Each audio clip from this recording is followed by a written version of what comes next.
Hello everyone, welcome to healthy life style. ரொம்ப நாளாக videos போடலை, இப்போ தான் போட ஆரம்பிச்சிருக்கேன். இன்றைக்கி நம்ம எப்படி வீட்டிலே பன்னீர் செய்கிறதுன்னு பார்க்கலாம். இதுக்கு நான் முதல்ல 3/4 லிட்டர் பால் எடுத்திருக்கேன். நம்ம எப்போவுமே ஃபஸ்ட்டு செஞ்சு பார்க்கும்போது கொஞ்சமாக இது வச்சு செஞ்சு பார்த்தோன்னா நான் கரெக்டாக இருக்கும். 3/4 லிட்டர் பால் தண்ணி ஊற்றாமல் காய்ச்சிறேன். அதுக்கு இந்த கரண்டியில் ஒரு கரண்டிக்கு லெமன் சாறு எடுத்திருக்கேன். அந்த லெமன் சாறு எவ்வளோ எடுத்தோமோ அதுக்கேற்ற அளவு தண்ணியும் எடுத்து மிக்ஸ் பண்ணி வச்சுக்குவோம். அது ஒரு டம்ளரில் பால் ஒரு பக்கெட்டு அடுப்பில் நல்லா பொங்குறதுக்கு வச்சுருவோம். அதுக்கப்புறம் இந்த பால் பொங்கி வர போகிற டயத்தில் நம்ம எடுத்து வச்சுருக்க அந்த லெமனும் வாட்டரும் மிக்ஸ் பண்ணி வச்சுருக்கோம்ல, அதே இதில் கொஞ்சமாக பால் பொங்குனதுக்கப்புறம் கொஞ்சம் ஆட் பண்ணுவோம். ஆட் பண்ணால் நல்லாவே தெரிஞ்சிடும். ஃபுல் இதுவும் ஒன்றா மொத்தமாக ஆட் பண்ணாமல் கொஞ்சம் கொஞ்சமாக ஆட் பண்ணிக்கலாம். இப்போ இந்த டம்ளரில் எடுத்து வச்சது ஃபுல்லாகவுமே இதுக்கு தேவைப்படலை. இந்த 3/4 லிட்டருக்கு நான் கொஞ்சமாக தான் ஊற்றிருக்கேன். அதுலேயே இது நல்லாவே தெரிஞ்சிடும்.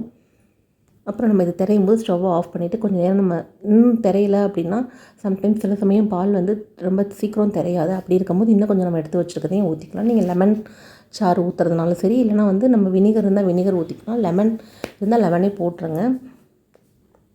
இந்த இப்போ நல்லாவே தெரிஞ்சிருச்சு. இதை கொஞ்சம் நேரம் வச்சோன்னா அப்படியே தண்ணி தனியாக அந்த பால் எடுத்து தனியாக இதுவாயிடும். இப்போ அதை நல்லா வடிகட்டிக்கலாம்.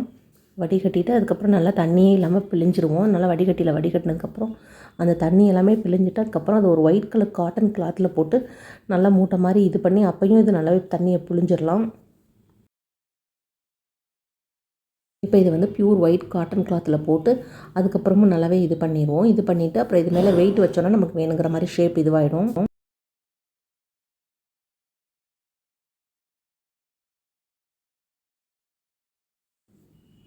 இப்போ இது இந்த மாதிரி இந்த ஒரு கிளாத்தில் வச்சு நல்லா ஸ்கொயராக மடித்து கீழேயுமே ஒரு காட்டன் கிளாத் வச்சோன்னா அந்த எக்ஸ்ட்ரா வாட்டர் ட்ரெயின் ஆகிறது கீழே இருக்க கிளாத்தில் இஞ்சிரும். இதில் சுத்தமாக தண்ணி பதம் இல்லாமல் இருந்தால் தான் நல்லாயிருக்கும். கரெக்டாக கட் பண்ணுறதுக்கு நான் கொஞ்சமாக எடுத்ததுனால சின்னதாக தான் இருக்குது.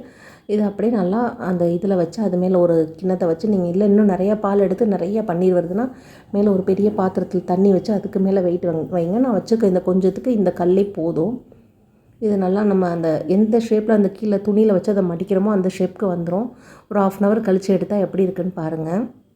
இப்போ இதை கட் பண்ணால் போதும். இன்னுமே நான் ஓரத்துலலாம் இது நல்லா அந்த வெயிட் இதுவாகலை, கல்லுலேருந்து இறங்கலை. அதனால் ஓரத்தில் மட்டும் கொஞ்சம் பிசுறு பிசுறாக இருக்குது. நடுவில் எல்லாமே நல்லாவே வந்திருக்கு. ஒரே ஒரு சைடு மட்டும் ஓரத்தில் நல்லா ஷேப்பாக வரல. மற்ற எல்லா சைடும் கரெக்டாக வந்துருச்சு. இப்போ இது கட் பண்ணி வச்சு பாருங்கள். இந்த ஒரு சில பீஸ் மட்டும் ஓரத்தில் ஒரு சைடு மட்டும் கொஞ்சம் ஒரு மாதிரி இதுவாகிடுச்சு. மற்றபடி எல்லா சைடுமே நல்லா வந்துருச்சு. கரெக்டாக சமமாக வெயிட் எல்லா சைடும் பேலன்ஸ் ஆகி இருந்ததுன்னா கரெக்டாக வந்துடும். இந்த பன்னீர் மேக்கிங் வீடியோ பிடிச்சிருந்தா ஹெல்தி லைஃப் ஸ்டைல் சேனலை சப்ஸ்கிரைப் பண்ணாதவங்க சப்ஸ்கிரைப் பண்ணிக்கோங்க. தேங்க்யூ ஃபார் வாட்சிங்.